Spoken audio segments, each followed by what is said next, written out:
Դուք 133 տարվա այդ մի մասի մեջ ամբողջ ընթացքում դուք բոլոր իշխանությունների հետ համագործակցել եք։ Բոլորի հետ համագործակցել եք։ Ինչ եք, հիմա մենք միջև հիմա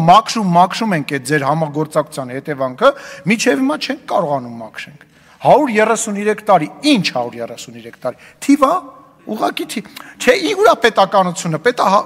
հիշացնեմ, մենք պահում ենք էլի պետականությունը։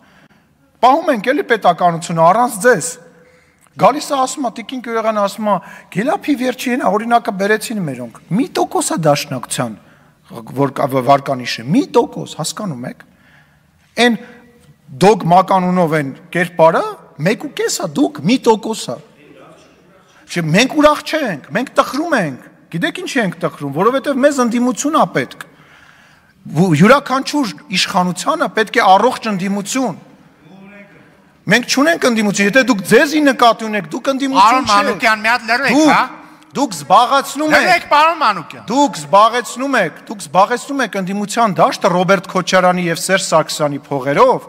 եւ չեք թողնում, որ ընդդիմություն ձևավորվի։ Ձեր հերոստանգերություններ գնելով, ես իմ կարծիքն եմ ասում, չեմ ասում ճիշտ է թե ճիշտ չի, պետք չի ինձ գնահատական տալ եւ տեղից մի խոսեք, էլի։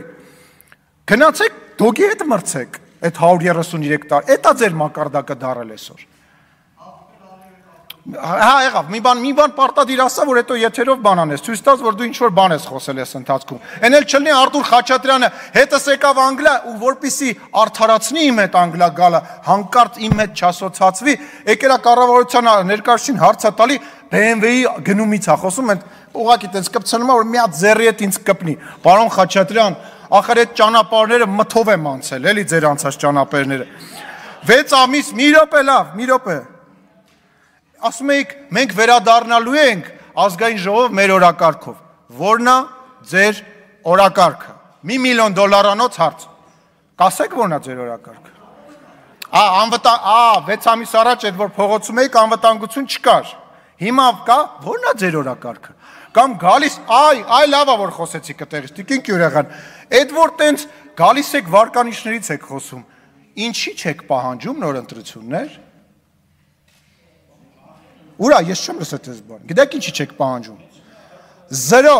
0 ձեն եք հավաքելու։ 0 ձեն եք հավաքելու։ Կամ որ Արծվիկ Մինասյանը ինձ հետաքրքիր է, չէ, ինչ լավ է որ ես ձեզ հիշացրեցի, որ ընդդիմությունը 1-1 պետք է արտահերթ ընտրություն պահանջի։ Ուրիշ բան ասեմ, կամ որ Արծվիկ Մինասյանը գալիս է սկսում է Ռոբերտ Քոչարյանի փաստաբանությունը անել։ Դուք ինչի եք Ռոբերտ Քոչարյանի բեռը, մարտի 1-ա խառը, մարդկանց ձեռից բիզնեսներա խլելա խառը եւ մնացածը վերցնում ձեր վրա։ Ուզում եմ հասկանամ, էլի։ Ռոբերտ Քոչարյանը մի գեղեցիկ օր Տիկին Արեքնազի ասած Միկոնոս է թռնելու, այնտեղ տուն է առնելու եւ այնտեղ ապրելու է։ Դուք մնալու եք ստեղ։ Ինչի եք այդ ամեն ինչը վերցնում ձեր վրա, ուզում հասկանամ։ Կամ հələ մի հատ բան արծեմ, այդ որ գալիս եք տենց դոշեք ծեծում հայրենիքը մետր ուզում եք պաշտպանած լինեք, լավ եք անում։ Այդ որ մեղրին տալիս էր Ռոբերտ